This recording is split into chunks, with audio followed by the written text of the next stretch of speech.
Assalamualaikum warahmatullahi wabarakatuh. Hai teman-teman semuanya, bagaimana nih kabar kalian? Semoga kalian tetap dalam keadaan sehat walafiat dan selalu dalam lindungan Allah Subhanahu wa taala. Amin. Nah, teman-teman, pada minggu-minggu sebelumnya kita sudah belajar tentang Isra Mi'raj. Nah, kita sudah belajar pengertian dari Isra Mi'raj, kemudian kita sudah belajar sejarah dari Isra Mi'raj, kemudian kita juga sudah belajar apa yang menyebabkan peristiwa Isra Mi'raj. Nah, kali ini kita akan belajar tentang hikmah dari Isra Mi'raj tersebut. Nah, di sini teman-teman ada dua hikmah dari peristiwa Isra Mi'raj. Yang pertama itu hikmah bagi Nabi Muhammad itu sendiri. Yang kedua, hikmah bagi para pengikut dari Nabi Muhammad. Nah, yang pertama kita bahas yaitu hikmah bagi pengikut Nabi Muhammad SAW. Yang pertama, kita harus meyakini bahwa apapun yang Allah Subhanahu wa taala kehendaki bisa terjadi. Karena Allah Maha Kuasa atas segala sesuatu. Oleh karena itu manusia tidak boleh sombong, seperti yang dicontohkan oleh Nabi Muhammad SAW. Walaupun seorang pemimpin, beliau tidak pernah sombong. Yang kedua, kita wajib taat kepada Allah Subhanahu wa taala dan Rasul-Nya. Ketaatan kita harus dibuktikan dengan ibadah.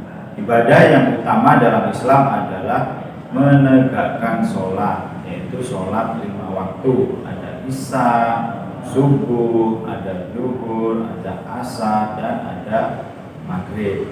Perintah sholat diterima langsung oleh Nabi Muhammad SAW dari Allah Subhanahu wa taala pada peristiwa Isra Mi'raj. Yang ketiga, kita harus mencintai dan bangga kepada Nabi Muhammad SAW, karena bukan hanya nabinya umat Islam, tetapi beliau juga pemimpin umat seluruh dunia.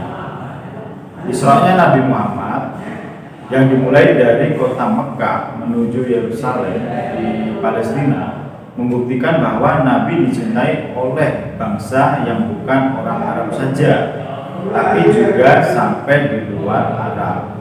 Wilayah yang pada waktu itu merupakan pusat kekuasaan Yahudi dan Nasrani pun tetap menerima dan menghormati Nabi Muhammad SAW. Nah, teman-teman, hikmah yang keempat yaitu kita harus membuktikan bahwa besarnya Islam bukan karena kekuasaan, tetapi karena dakwah yang disampaikan dengan hikmah, penuh kelembutan, kasih sayang, dan dengan suri tauladan.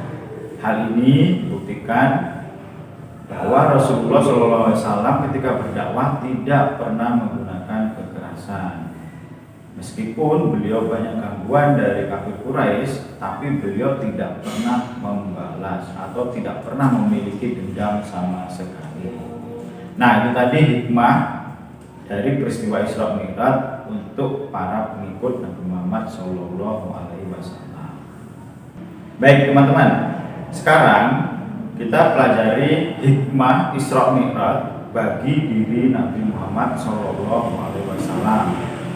Yang pertama, perasaan sedih dalam hati Nabi Muhammad SAW karena meninggalnya Abu Thalib, yaitu pamannya, dan juga Khadijah istrinya itu menjadi terobati. Nah, karena ditinggal oleh Abu Thalib dan Khadijah, Nabi Muhammad ini merasa sedih teman-teman, merasa sedih. Kalau dibahasakan gaul itu galau, jadi merasa sedih atau gundah. Nah, akhirnya Allah mengutus malaikat Jibril untuk datang kepada Nabi Muhammad. Kemudian Jibril mengatakan, kalau kita pakai bahasa sehari-hari ya, yuk ikut dengan saya. Nah, gitu. Akhirnya Nabi Muhammad diajaklah jalan-jalan oleh malaikat Jibril. Kemudian yang kedua, menambah ilmu dengan menyaksikan kejadian-kejadian yang menakjubkan. Yang ketiga, diperlihatkan tanda-tanda kekuasaan Allah Subhanahu wa taala kepada Nabi Muhammad SAW agar beliau tetap yakin bahwa Allah akan senantiasa menolongnya. Yang keempat, Nabi Muhammad SAW dipertemukan dengan nabi-nabi terdahulu. Jadi ketika perjalanan Isra Mi'raj ini, Nabi Muhammad ini bertemu dengan beberapa nabi terdahulu.